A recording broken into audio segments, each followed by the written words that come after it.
night was the premiere of season 6 of Pretty Little Liars. Y'all, I'm so excited. We have so much to talk about. I've been wanting to do a series like this for forever and I just never did. I was really just being lazy. So now that it's season 6, it's the summer of answers and it's the summer of recaps. So today is the first ever Pretty Little Liars recap, PLL with Ari. Now, just a warning, if you haven't seen the episode yet, or if you're watching on Netflix and haven't caught up to season 6, do not, I repeat, do not watch this video because there are so many little hidden things and secrets and reveals and things that you need to watch in seasons 1, 2, 3, 4, 5, and not 6 because that's now. So the episode starts out with this girl who kind of looks like Mona because she's dressed in the same outfit that Allie wore when she was kidnapped. There are a whole bunch of like marks on the wall, like she was counting the days that she had been there, but she stopped and she was like drawing a sun, I guess because she misses the sunlight, like the real sunlight, I don't know, but it was in some like gel cell, and it went back to last season's finale when the girls were trying to escape and they got caught outside. So after the alarm stopped going off, Spencer was talking and she was saying that she kind of felt like she knew who Charles was, like a childhood friend. And I'm thinking, because I thought that Charles was Jason's twin, and isn't Jason her half-brother? So maybe she has met Charles before because he's her half-brother too. So A gets mad because the girls tried to escape and he closes the door, locks it, and the girls are stuck outside and they hear thunder. Now, if you saw the season finale, you know that they're trapped in an electric fence. So if it lightnings, they gonna get got. So hopefully they don't get got. And they didn't get got. They just were kind of stuck in the storm and it was cold and they were hungry and they were stuck out there, it looked for like maybe like 2 or 3 days. And then finally, A decides to let them back in. So they wait at the door for just a second because they're a little afraid of what's gonna happen. I mean, they did just totally try to escape and run and like blow up his house pretty much. But they're more afraid to stay outside and starve to death or die from dehydration. So they decide to go in, and as soon as they go inside, it's like a magic trick, and A, aka Charles, comes and throws a bomb, not a real bomb, but like a smoke bomb, like a magician smoke bomb, and the smoke just comes and it's some kind of gas, and then he grabs Mona and puts his hand over her mouth and it's like suffocating her with whatever gas he has or whatever thing is on his little hand thing, cloth, whatever it is, he puts on her mouth and smothers her and smuggles her, and she falls back into him and he takes her away. Ugh. So all of a sudden it switches to the girls waking up naked on these exam beds, like they have a sheet over them, like, you know, when people die they have like a sheet over them, but it wasn't like over their heads, it was just like over their bodies. And they woke up and they were like looking at their bodies, seeing if A did anything to them, and they have no idea if he did or not. He probably planted some kind of chip in them or something so he can watch them and know exactly where they are at all times, even though he already does that like in the house. But if they ever got to escape, he'll always know. That's creepy. That's creepy. So Mona comes in as Allie again. She gives them some medicine or drinks or some kind of something, and she's like she told them not to call her Mona again, and she's acting really creepy. Then all of a sudden the little lady over the intercom is like, please return to your rooms for a surprise. And Mona turns around and looks directly in the camera and she is like, no. And then the lady says it again, a little recording, and she says no, and then it goes doo doo doo 3 times, a little alarm, and she goes, that means we have to go back to our rooms or else. So the girls get dressed and go back to their rooms, and Mona leaves, goes to wherever, back to her, aka Allie's room, and the girls stand outside the door and look at each other, and they are so scared of what's about to happen, because what surprise could possibly be good after they just got gas bombed and nakedness that they don't know what happened because they fell asleep from the gas bomb. And so they're really scared. So as soon as they open up the door, you hear screams and they're like, don't, please, no, no. And all of a sudden the screen goes to black and it says 3 weeks later. What happened in those 3 weeks? I don't know. So the camera switches over to a scene in front of Allie's house. There's a whole bunch of reporters out there, and they're trying to interview her because her conviction was overturned, and this is the first ever time that she's speaking out in public since that has happened. And a reporter is talking, and she's saying all this info, and then she goes to say that Andrew is missing. And if y'all follow me on Twitter, which you definitely should, at Ariana Janae, then you know that I have been saying since last season, maybe since the season before, but I never liked Andrew, I never trusted Andrew, and I always thought Andrew was part of the A-team, and now I think Andrew might actually be Charles De Laurentiis. I don't know, it's just kind of a feeling I got. I accidentally just kicked the camera because I got too excited. Sorry, camera. But the reporter goes on to say that Andrew is missing, and he's the #1 suspect in the kidnapping of the girls. So Allie goes on to step in front of the reporters and say a statement, and she talks about the faceless, nameless person that's been wreaking havoc upon her and her friends. And she also goes on to say, my friends have always been my rock.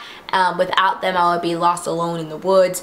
This turns out to be a secret statement that she kind of sent out to A.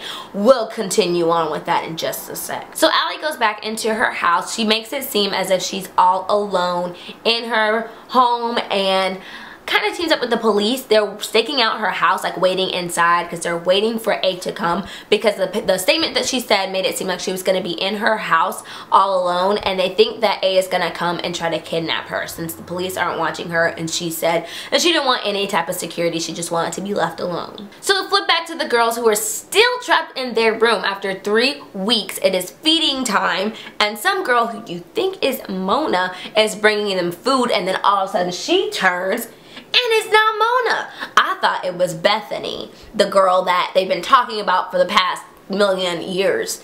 Still don't know who Bethany is. Still don't know where she is. But anyway, I thought this girl was Bethany. Turns out it's not Bethany. It's not Mona. And she disappears again with this frantic look on her face like... So back to Allie's house we go. They receive a phone call. Well, Allie receives a phone call from a blocked number. The police are in there and they trace the call, and it's playing this weird song, and all of a sudden it goes silent. Then they trace the call, and it turns out the call was from inside the house. Somebody is in the house about to get you, Allie. You better run. So the police like run all around the house. They have somebody here, somebody there, yada yada yada. And then Toby walks into a room, sees a hooded man or woman or thing, turns it around, turns out to be a pig mask on top of a mannequin. Not even a real person. But they found a phone in the pocket of the little pig masked mannequin. And when they answer, it's just pig noises. They hang up, and then the police officer that was supposed to be watching where Allie was had come upstairs because I guess she thought that they found somebody. And then Tanner was like, what are you doing up here? And they ran downstairs, and Allie was gone. Toby then tells the police that he recognizes the song that his mom used to sing it to him when he was younger, and it was called Don't Sit Under the Apple Tree.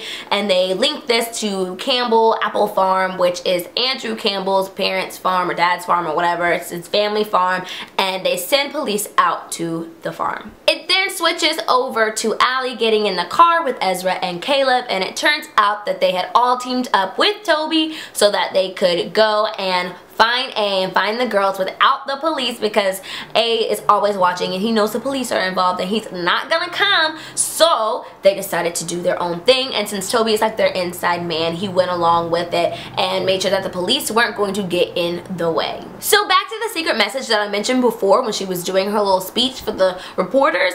Allie sent the secret message to A to meet him or her, him, Charles, whatever, at Kissing Rock at nighttime all alone in the woods. So yeah, she wanted to meet up with him. So Ezra and Caleb drive her to Kissing Rock, and she gets out, walks, whatever, stays at Kissing Rock. Now before she goes, they put a tracker on her because they do not want her to get gotten, and of course A is pretty nifty and whatever, smart, I guess I should call him, just creepy. So they don't want him to pull anything, and they don't want to lose Allie too, so they put a tracker on her so that they will know where she is at all times. So we switch back to the girls who are trapped in the little cabin house thing, and they finally are let free. Finally. But when they come out, they're wearing the same style, have the same hairdos that they did in the first season, which is really creepy. So creepy. very creepy. So they're all like crying and they're like, we're not gonna talk about it till we get out of here. And I'm like, I want you to talk about it because I want to know. I'm sitting here watching what happened in the rooms. They were literally like, I've never seen them like that, except for that one time that Arya found out that Ezra was like A, but then he wasn't A, he was just writing a book. I don't know, but that's the only time I've seen her like more like distraught, disheveled, you know. It broke my heart. It really did break my heart to see them like that. So when the girls leave their rooms and meet up, the little announcer guy, woman thing was like, please proceed to Allie's room and prepare for arrival. Please proceed to Allie's room and prepare for arrival. So the girls are like, well, we don't want to get in trouble again because whatever they went through in their rooms was so bad that they don't even want to not listen to A. They go straight to the room, Hannah leads the way, and they walk into Allie's room. So they find real Allie's stuff in fake Allie's room, and they find a newspaper that says that Allie's conviction was overturned, so she's free and not a murderer, obviously, since they've been with Mona. But they don't know if it's real or fake, and they're just kind of going through the stuff, and they talk about being forced to sign a welcome card, and they kind of put it together and realize that Allie is about to come. They don't know if she's gonna get kidnapped, if she's coming. Well, obviously they think she's gonna get kidnapped to come, but they just hope she's safe. So Hannah thinks, well, if real Allie will be here, what about fake Allie, aka Mona? So we get back from commercial break and Arya is going through fake Allie's closet. I guess they're putting stuff up, unpacking or whatever, and she discovers a little hidden message on the wall. She calls Spencer over. It's like, oh, Spencer, can you help me? And on the wall, it's a message from Mona, who is still missing at this time. They haven't seen her since they've been locked up in their rooms for those 3 weeks. So the writing on the wall says, he's going to kill me, M. Obviously it's from Mona and they know that she is in danger. Now before there was a little clip where A took Mona and put her inside like a well. It looked like a well. I don't know. It was like a stone like circle thing and she was screaming. She's like, I'll be the best Allie ever. Please don't do this to me. And he just left and locked her in that little cave thing. So they think they found Andrew because they rewatched a newscast and they saw a guy that fit his profile who like walked across the screen, and then he got into a car and they got the partial license plate number for that car. But I'm thinking, I'm like, if it really was Andrew and he's like, you know, really connected in this, he would not be dumb enough to walk behind a camera. Like, there are plenty of ways you can go to get to that car without having to walk behind the camera, directly behind the camera, because you gonna get found, Andrew. So anyway, back to Allie. She gets to kissing Rock because she's walking around and all of a sudden she hears this music. So she follows the music to a car that is left for her. She gets inside and the GPS tells her where to go. But don't worry, she's not being dumb. Ezra and Caleb are close behind her, not too close because they don't want to be seen, but they have the tracker on her and they're following her so she doesn't get too far. So now the girls have been moving stuff into their own rooms, and Hannah was reading about her mom, finds out her mom had to go to the hospital because she was so distraught about losing Hannah, because you know that's all her mom has. Like, she has the preacher fiance. Are they still together? I can't remember if they're still together or not. It's just, I have to rewatch the whole episodes. Hannah read that her mom had to go to the hospital, and Spencer finds this bracelet that she had lost and realizes that it was actually her stuff, that A went into their rooms and got their like real stuff and brought it there. And A had planned to bring them to this little house the whole time. Like, that was the ultimate plan. So Arya gets so upset thinking about their families and how upset they are. She turns and looks directly into the camera and says, "Hey, I'm gonna kill you." Spencer was like, "No, calm down, calm down." All the girls like, "Calm down, Arya, it's okay, it's okay." But they're all like shaking and like mad, and you can tell that they really like, they're about to do something. And then Spencer's like, "Oh, we're gonna get out of here tonight." Spencer goes and grabs her Etch-a-Sketch and is like, "Oh, you know, I won a contest when I was little." And at the same time, she's just playing it off and she's Etch-a-Sketching and going and like, "I'm gonna do a design." But it wasn't a design. She turned the Etch-a-Sketch and showed the girls and it said, "Charles is a De Laurentiis." And the girls are like, but they can't like react too much because then he's gonna be like, what you write? What was that sketch? You know? So they were just like, "Oh, that was beautiful," you know. So we go back to Allie, who pulls up at Tyler State Park in Pennsylvania. And then the car is like, you've reached your destination. And she tries to keep going, but A only put enough gas in the car for her to get to the destination. She cannot even start the car. So she presses the little button for like the roadside assistance, and the man speaks. He was like, roadside assistance. She's like, hi, my car broke down, I need help. And he was like, everything you need is in the trunk. And she said, what? And he goes, everything you need is in the trunk, Allison. I think that was Charles. So she gets out the car and goes and checks the trunk, which isn't on camera, but I mean, like, you can tell. So Ezra and Caleb see that the car is stopped, and they're like, this is not good. They ended up calling Toby. Well, they said, let's call Toby, so I'm guessing they called Toby, because Toby goes to the police station or whatever and tells Tanner that they found the car that's outside of Tyler State Park and yada yada yada. I think they called him and he just made up that lie so that they could get the police out there. But while Toby came in, Tanner was reading Andrew's diary, and it was a quick little flash on the screen, but I paused it and took a screenshot. And this is what it said. It's people like them, like Arya with her aloof doe eyes, and Spencer, that smug, overachieving, know-nothing, know-it-all, and Hannah and Emily that are the root cause of all that is bad in this world. They like games? Well, so do I.